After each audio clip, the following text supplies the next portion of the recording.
എൻ്റെ പേര് ബിജി വർഗീസ്. ഞാൻ പത്തനംതിട്ട ജില്ലയിൽ നിന്നാണ് വരുന്നത്. ഇപ്പം ഞാൻ കൃപാസന മാതാവിനെക്കുറിച്ച് അറിയുന്നത് 28/9/2023 ഞാൻ ഉടമ്പടി എടുക്കുന്നത്. കൃപാസന മാതാവിനെക്കുറിച്ച് അറിയുന്നത് കല്യാണശേഷമാണ്.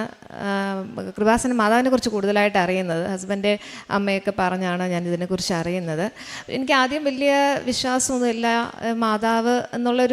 മാതാവിൽ എനിക്ക് നല്ല വിശ്വാസമാണ്. പക്ഷേ കൃപാസന മാതാവിനെക്കുറിച്ച് എനിക്ക് അത്ര ഒരു വിശ്വാസം വരുന്നില്ല. അപ്പോൾ കല്യാണം കൊറോണ ടൈമിലായിരുന്നു.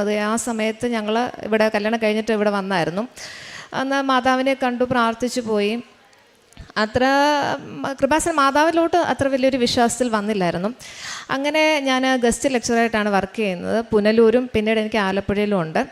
അപ്പം ഒരു ദിവസം ഇങ്ങനെ, അതായത് സെപ്റ്റംബർ 10 ഒക്കെ ആയപ്പോഴത്തേന് എൻ്റെ അമ്മയുടെ ബ്രസ്റ്റിൻ്റെ വലത്ത് ഭാഗത്തൊരു സ്വെല്ലിങ് പോലെ വന്നു.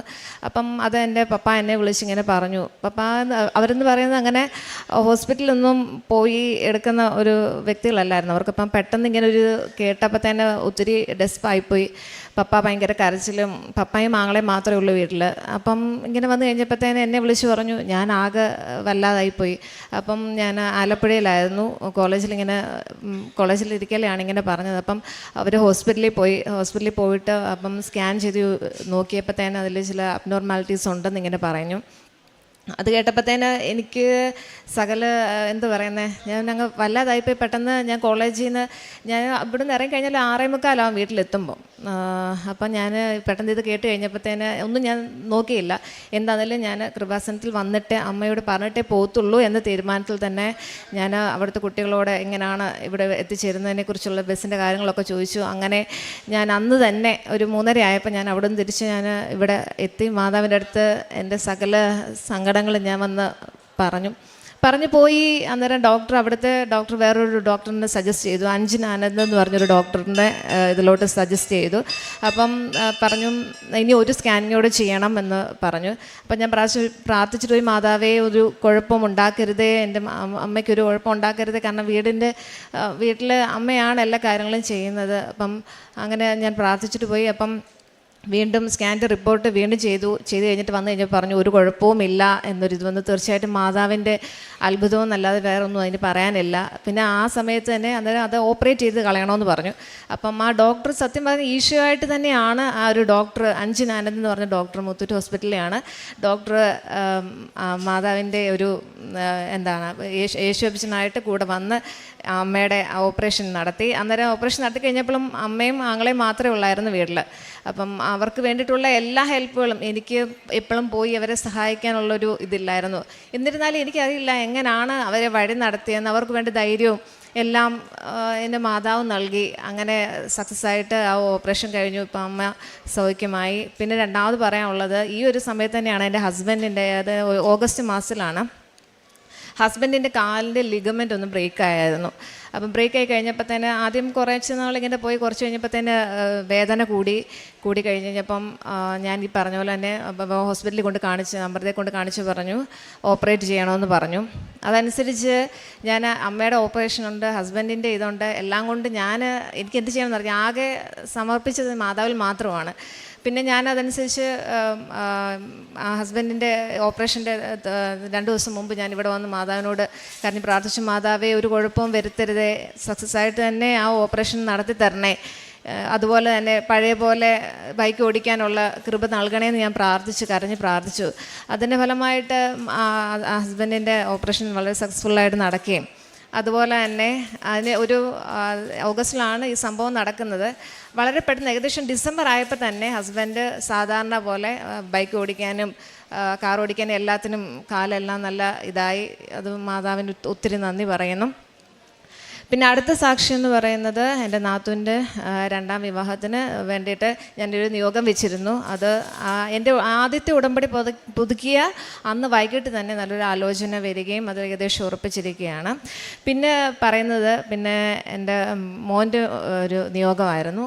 അതായത് അവന് ഇപ്പം പ്രാർത്ഥിക്കാൻ നേരത്തെ ഓടിച്ചാടി നടക്കും. 3 വയസ്സേ ഉള്ളൂ. എന്നിരുന്നാലും പ്രാർത്ഥിക്കുന്നില്ല എന്നൊക്കെ ഇങ്ങനെ പറയുന്നത് കേൾക്കുമ്പോൾ എനിക്ക് ഭയങ്കരധികം വിഷമമായിരുന്നു. കാരണം അന്നേരം അതനുസരിച്ച് ഞാൻ മോനെ ഇന്ന് വൈകിട്ട് വിളിച്ച് കിടക്കുന്നതിന് മുമ്പായിട്ട് പ്രാർത്ഥിപ്പിച്ച് കിടക്കാനൊക്കെ തുടങ്ങി. അതിൽ സ്വർഗ്ഗസ്ഥനായ പിതാവേയും കൃപ നിറഞ്ഞ മറിയമ്മയൊക്കെ പറഞ്ഞ് പ്രാർത്ഥിച്ചിട്ടാണ് അവൻ ഇന്ന് കിടക്കുന്നത്. അതുപോലെ തന്നെ ഞാൻ ഒരു സ്വപ്നം കാണുകയുണ്ട്. അതായത് എനിക്ക് രാവിലെ എഴുന്നേൽക്കുമ്പോൾ ഭയങ്കര ടെൻഷനാണ്. ദൈവമേ എന്നെക്കുറിച്ച് ആരെങ്കിലും എന്തെങ്കിലും കുറ്റം പറയും, എന്തിനാ അങ്ങനെ ടെൻഷൻ എടുക്കുന്നത് എനിക്ക് അറിഞ്ഞുകൂടാ. ഞാൻ മാനസികമായിട്ട് വളരെയധികം അങ്ങ് ഇതായി പോകുന്നൊരു അവസ്ഥയാണ്. അപ്പം ഇങ്ങനെ വന്ന് കഴിഞ്ഞപ്പോഴത്തേന് എനിക്ക് ഒത്തിരി ഞാനങ്ങ് വല്ലാതായി പോവാണ്. കാരണം എനിക്ക് എന്നെ തന്നെ ഇതാവാൻ പറ്റാത്ത ഒരവസ്ഥയിലോട്ട് വന്നു. അപ്പം ഞാൻ മാതാവിനോട് പറഞ്ഞു, ഇവിടെ വന്ന് പ്രാർത്ഥിച്ച ശേഷം മാതാവിനോട് പറഞ്ഞു, മാതാവ് എന്തെങ്കിലും ഒരു വഴി എനിക്ക് തുറന്നു തരണം, എനിക്കിങ്ങനെ മുന്നോട്ട് പോകാൻ പറ്റുന്നില്ല, എന്തോ കാര്യമൊന്നും എനിക്ക് അറിഞ്ഞുകൂടാ. അങ്ങനെ ഞാൻ അതനുസരിച്ച് അന്ന് വൈകിട്ട് ഞാനൊരു സ്വപ്നം കാണുകയാണ്. അതായത് ഞാൻ ഒരു കമ്പിയുടെ മണ്ടയ്ക്ക് ഇങ്ങനെ ഇരിക്കുന്നു. അപ്പോൾ എൻ്റെ അപ്പുറത്ത് വേറൊരു സ്ത്രീയും ഉണ്ട്. അപ്പം ദാണ്ടെ ഒരു പിങ്ക് കളറിലെ ഒരു തലയണ പോലുള്ള കുറേ സംഭവങ്ങൾ ഇങ്ങനെ ആകാശത്തോട് പറന്ന് വരികയാണ്. ഇത്ര ഉയരത്തിലങ്ങാണ്ട് ഞാൻ ഇരിക്കുന്നത്.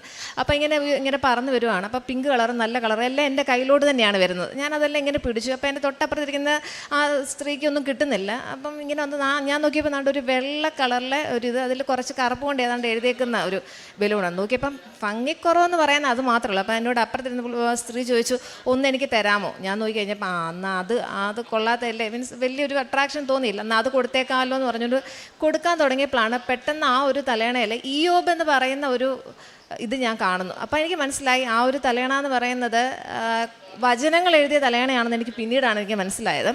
അപ്പം അത് കൊടുത്തു കഴിഞ്ഞ് ആ സ്ത്രീയുടെ ഞാൻ കൊടുത്തു. പിന്നെ പെട്ടെന്ന് ഞാനതങ്ങ് വാങ്ങിച്ചു. ഞാൻ പറഞ്ഞു, പകരം ഞാൻ ഈ പിങ്ക് കളറിലെ ആ ഒരു ഇത് തരാമെന്ന് പറഞ്ഞുകൊണ്ട് ഞാനത് കൊടുത്തു കഴിഞ്ഞിട്ട് ഞാൻ അവിടുന്ന് ഇറങ്ങി. അപ്പം ഞാൻ പുനലൂർ പോകുന്ന കളിക്കാവള എന്ന് പറഞ്ഞൊരു ബസ്സിനാണ് സാധാരണ എപ്പോഴും പൊയ്ക്കൊണ്ടിരിക്കുന്നത്. നോക്കിയപ്പോൾ ആ ബസ് പോകുന്നു. അപ്പം ഞാൻ അവിടുന്ന് ചാടി ഇറങ്ങിയിട്ട് ബസ്സിൻ്റെ പുറകെ ഓടിക്കഴിഞ്ഞപ്പോഴത്തേന് നോക്കിയപ്പോൾ എന്നെക്കാട്ടി സ്പീഡിൽ ബസ് പോകുന്നു.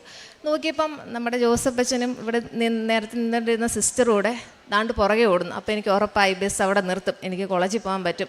അപ്പം അന്നേരം ഈ അച്ഛനെ ഓടുന്നുണ്ട്. അപ്പം എനിക്ക് ഉറപ്പായി ബസ് നിർത്തുമെന്ന്. പക്ഷേ ഒരു വളവ് തിരിഞ്ഞ് ഇങ്ങനെ അങ്ങോട്ട് പോയി കഴിഞ്ഞപ്പോൾ തന്നെ അച്ഛൻ ഇങ്ങനെ വീഴാൻ പോകുന്നല്ലോ വരുന്നു. അപ്പം ഞാൻ എന്നാൽ കൈ കൊടുക്കാം എഴുന്നേൽപ്പിക്കാമെന്ന് വെച്ചാൽ അപ്പം എൻ്റെ മനസ്സിലോട്ട് വന്ന് അച്ഛൻ എങ്ങനെ ഏതോ ഒരു പയ്യൻ ഇങ്ങനെ വഴക്ക് പറയുന്നതായിട്ടുള്ളൊരു ഇത് എൻ്റെ മനസ്സിൽ ഞാൻ പെട്ടെന്ന് കൈ അങ്ങ് മാറ്റി കഴിഞ്ഞപ്പോഴത്തേന് അച്ഛൻ ചിരിച്ചുകൊണ്ട് എഴുന്നേറ്റ് കൈ ഇങ്ങനെ പൊക്കി. അപ്പം ഞാൻ ഇങ്ങനെ പിടിക്കാൻ വന്നപ്പോഴത്തേന് അച്ഛനാണെങ്കിൽ അങ്ങ് തന്നെ അങ്ങ് എഴുന്നേറ്റു. അപ്പോൾ അച്ഛൻ ചിരിച്ച് കണ്ടപ്പോഴത്തേന് എനിക്ക് ഭയങ്കര സന്തോഷമായി. അപ്പം അച്ഛനോട് എൻ്റെ വിഷമം പറയാമല്ലോ എന്ന രീതിയിൽ ഞാൻ അച്ഛനോട് ഇങ്ങനെ പറയാം, അച്ഛൻ എനിക്കൊരു കാര്യം പറയാനുണ്ട്, അത്രയും മാത്രമേ ഞാൻ കാണുന്നുള്ളൂ. അത് കഴിഞ്ഞപ്പോൾ തന്നെ ഞാൻ ഉണർന്നു. എനിക്ക് പിന്നെ ആ ഒരു സ്വപ്നത്തിൻ്റെ കണ്ടിന്യൂഷൻ എനിക്ക് കിട്ടിയിട്ടില്ല. അങ്ങനെ വന്ന് ഞാനാണെങ്കിൽ പിന്നെ പെട്ടെന്ന് ഞാൻ എന്ത് ചെയ്യാം, വചനം എടുത്ത് നോക്കിയപ്പോൾ എനിക്ക് പെട്ടെന്ന് ഇതായില്ല. ഞാൻ പിന്നെ പെട്ടെന്ന് വചനപ്പെട്ടി തുറന്നു കഴിഞ്ഞപ്പോൾ എനിക്ക് കിട്ടിയ വാക്യം, കർത്താവായ ദൈവമാണ് എൻ്റെ ബലം, എബ്രായർ 3:19. അന്ന് ആ ഒരു നിമിഷം എനിക്ക് ഭയങ്കര ഒരു ധൈര്യം കിട്ടി. അതിനുശേഷം എനിക്ക് ഒത്തിരി ടെൻഷനിൽ ഒത്തിരി വ്യത്യാസം വന്നിട്ടുണ്ട്. ആ ഒരു നിമിഷം ആ ഒരു സ്വപ്നത്തിന് ശേഷം ഞാൻ എൻ്റെ കുഞ്ഞിനെ ഇന്ന് രാത്രി ഓരോ വചനങ്ങൾ വെച്ച് പഠിപ്പിക്കാൻ തുടങ്ങി. ഇപ്പോൾ ഏകദേശം 5 വചനങ്ങൾ ഞാൻ അവനെ പഠിപ്പിച്ചിട്ടുണ്ട്. 3 വയസ്സ് ആയതേ ഉള്ളൂ. അപ്പം അത്രയും ആ ഒരു ഇത് അവന് ഗ്രഹിച്ചെടുക്കാനും സാധിക്കുന്നുണ്ട്. ഓരോ വൈകിട്ടെന്നും ഈ വചനങ്ങളും പറഞ്ഞ് സ്വർഗ്ഗസ്ഥനായ പിതാവേയും കൃപ നിറഞ്ഞ മറിയമ്മയും ഒക്കെ പറഞ്ഞിട്ടാണ് അവനെ കിടത്തുന്നത്. അപ്പോൾ എനിക്ക് ഒത്തിരി സത്യമായിട്ട് ഒത്തിരി അനുഗ്രഹമാണ് എനിക്കതിൽ നിന്ന് കിട്ടിയത്. ഒത്തിരി വിടുതൽ, എനിക്ക് ആ ഒരു ടെൻഷൻ്റെ ആ ഒരു ഇതിൽ നിന്ന് ഒത്തിരി റിലീഫായി. അങ്ങനെ ഒത്തിരി ചെറിയ കുറേ അനുഗ്രഹങ്ങൾ എനിക്ക് കിട്ടിയിട്ടുണ്ട്. ഇത്രയും അനുഗ്രഹങ്ങൾ തന്ന മാതാവിനും തിരുകുമാരനും 1000 ഞാൻ നന്ദി പറയുകയാണ്. പിന്നീട് എൻ്റെ പ്രേക്ഷിത പ്രവർത്തനങ്ങൾ എന്ന് പറഞ്ഞു കഴിഞ്ഞാൽ, ഞാൻ പത്രങ്ങൾ കിട്ടുന്നത് നമ്മുടെ കൃപാസന പത്രം ഞാനാണെങ്കിൽ ഓട്ടോ സ്റ്റാൻഡുകളിൽ, അതുപോലെ തന്നെ ഹോസ്പിറ്റലുകളിൽ, ബസ് സ്റ്റാൻഡിലൊക്കെ കൊടുക്കും. അതുപോലെ തന്നെ എന്നെക്കൊണ്ട് കഴിയുന്ന കാരുണ്യ പ്രവർത്തനം, എന്നെക്കൊണ്ട് കഴിയുന്ന സഹായം ഞാൻ മറ്റുള്ളവർക്ക് ചെയ്യും. അതുപോലെ തന്നെ ഓർഫനേജിൽ ഫുഡിനുള്ള സഹായം, അങ്ങനെയുള്ള എന്നെക്കൊണ്ട് കഴിയുന്ന രീതിയിലുള്ള സഹായങ്ങൾ ഞാൻ ചെയ്തു കൊടുക്കാറുണ്ട്.